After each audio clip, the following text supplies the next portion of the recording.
Do you love lasagna? Do you love tuna casserole? Well, today is your lucky day because today I'm going to show you how to make the best of both worlds in a dish that combines tuna casserole and lasagna all in one dish. This is my tuna casserole lasagna bake, and it's going to be absolutely delicious.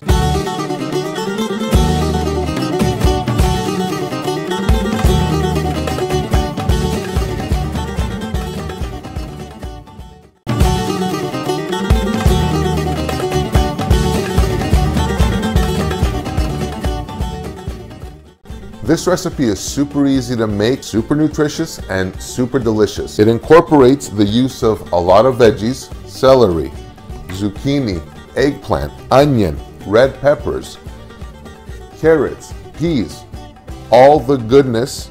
If you've got people in your life that don't like eating their veggies, I promise you this is the recipe for them.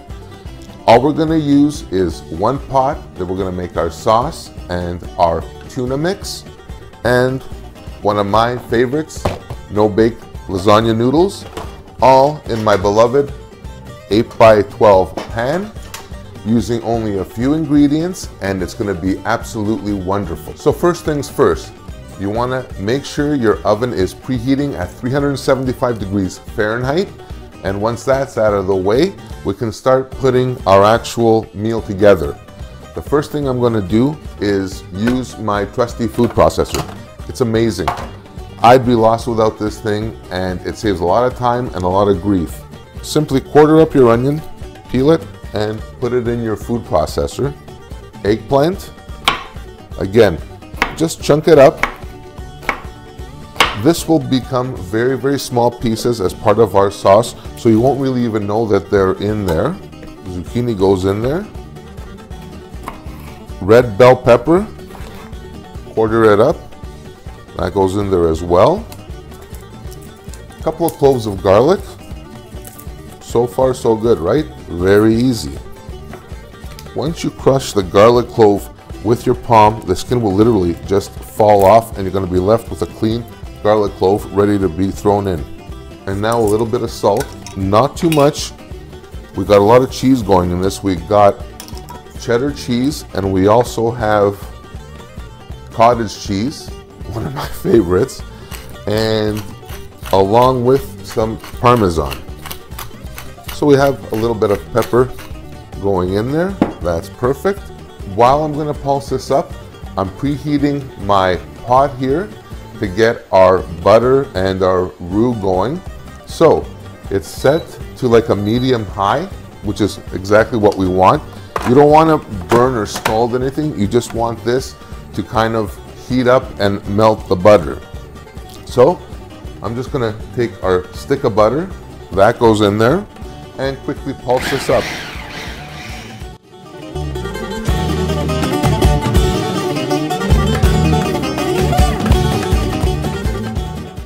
In case you see it start sticking to the sides of your food processor, just give that a little bit of a shakedown, if you will, from the sides.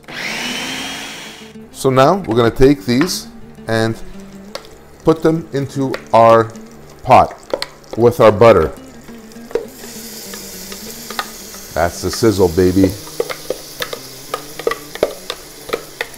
So now you have this whole kind of blend of all these awesome veggies. You can't really see the eggplant, zucchini, anything like that, the onion, the pepper. All you see is bits of red. It's a really, really nice combination of colors. The next part of this is I'm going to add the flour that will be part of the roux. In this case, I'm using half a cup of all-purpose flour. That goes in along with our stick of butter. So just let this go for a couple of minutes, working out that floury smell. You don't want that. You just want everything to kind of become incorporated before we add our milk. All right, so now that our roux is getting there, next thing to add is 6 cups of milk. I use 2% milk for this. You can use half and half. If you want to mix it up, make it a little more decadent, you can use 1%. I really don't recommend using the skim because it just kind of takes away from that decadence, and that's what we're going for here. Now, to help break up the chunks, what I like to do, and it really helps me out a lot, is using a whisk. And I could already feel the bottom of my pot. It's actually deglazed with the milk where it had some of those sticky bits, which is exactly what we want. Those sticky bits at the bottom are all flavor. Now we're getting there. Our sauce is tightening up nicely. The next part of this is about half a cup of grated Parmesan cheese that will go right into this. And continue to stir. As you continue to stir this, the sauce will continue to thicken, and that's what we want. We don't want something that's the consistency of a bechamel, that's way too thick, but we don't want something that's too runny either. In fact, as our sauce goes, we want this a little bit on the looser side because we're using our no-boil lasagna noodles. We want some moisture in there so those lasagna noodles could absorb through the cooking process. Next part of this, easy. 2 cups of frozen carrots and peas go into this. Those two will release some moisture as they start thawing and going into the cooking process. Next phase of our recipe is the star of the show, which is our tuna. For this, I'm just using 2 cans of the flaky tuna. I find it works better for these kind of dishes over the chunky stuff. And for this, I'm also going to be including the liquid from the tuna as well. So you don't have to drain anything out. You just leave it as is and just put it into our dish. And just crumble it up as you throw it in with the juice. Our sauce is the absolute perfect consistency right now because what you want is for this to be thicker than a liquid, but nowhere near a bechamel. It's almost like a gravy, if you will.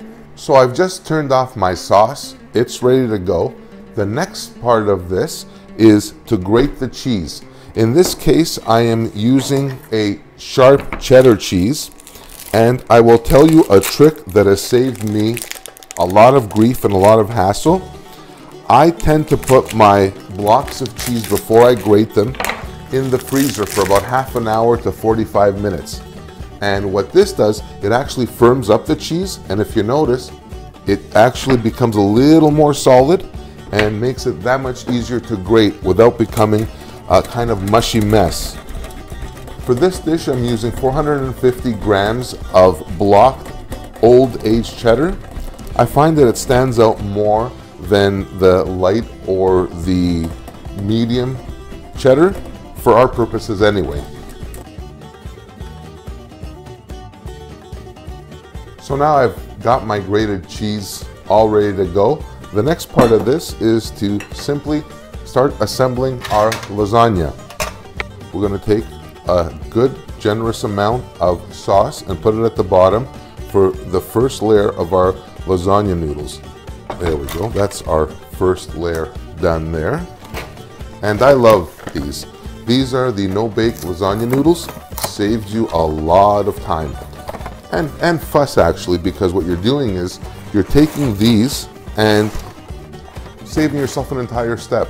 Another pot of water to boil, drain, etc., etc. So we put these down just like that, right across the bottom of our pan. And because these are a little bit longer, we're going to break them off and leave that just like that here. So we cover the entire base of the pan.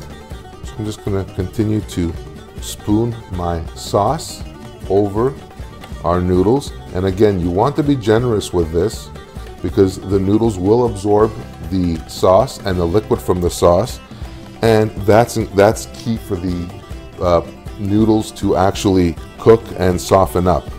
I want to take a little bit of our cheddar and just kind of loosely distribute it here.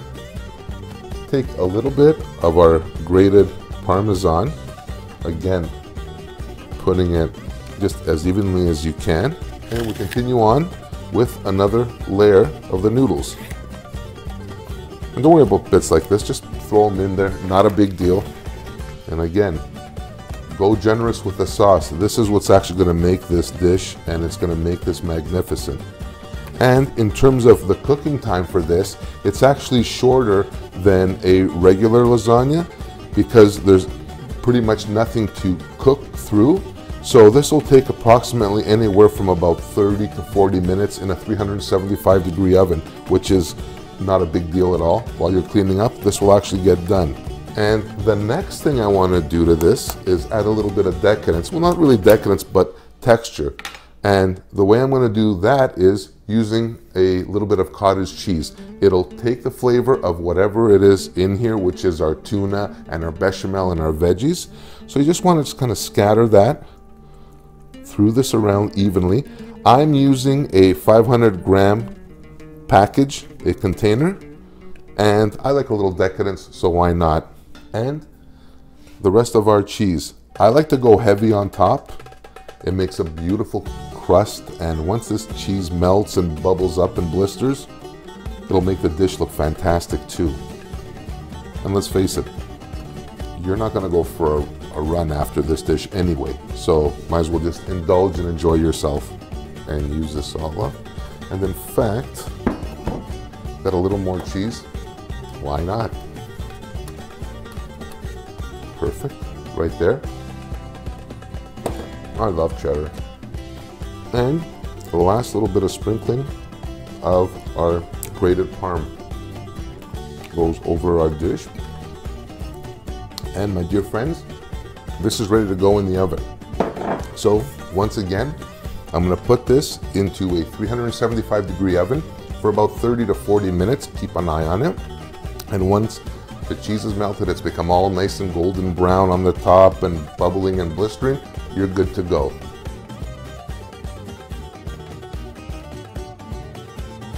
So here we are, just finished baking this off not too long ago. I let this rest for about 15-20 minutes. I would give it about a half an hour, give or take. I have to tell you, I'm pretty excited because this is like, I'm smelling this right now and it's absolutely magnificent. So just gonna go nice and easy all around the sides first. I guess that's the main thing you want to do is as you're cutting it out, making sure that it will cut away from the sides. A little itty bitty little trial piece for me. Look at all this goodness here. The noodles are done perfectly. All the veggies are perfectly done. It's ooey, it's gooey. Oh, there's our cottage cheese all melted away. Okay, this is going to be like 1200 degrees Celsius hot, but the things I do for you.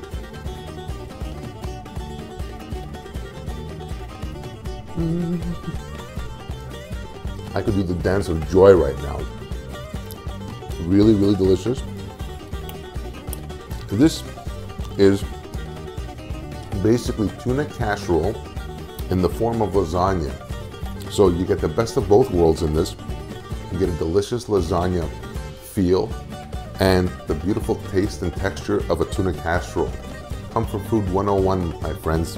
This is how it's done. So I'm gonna put this down because I won't be able to stop eating this. So that was today's episode on merging the best of both worlds, tuna casserole and lasagna. Love it. I'm absolutely delighted at this. I can't tell you how thrilled I am the way this came out. I invite you and I challenge you to make this for yourself. Very easy to do, nothing to it.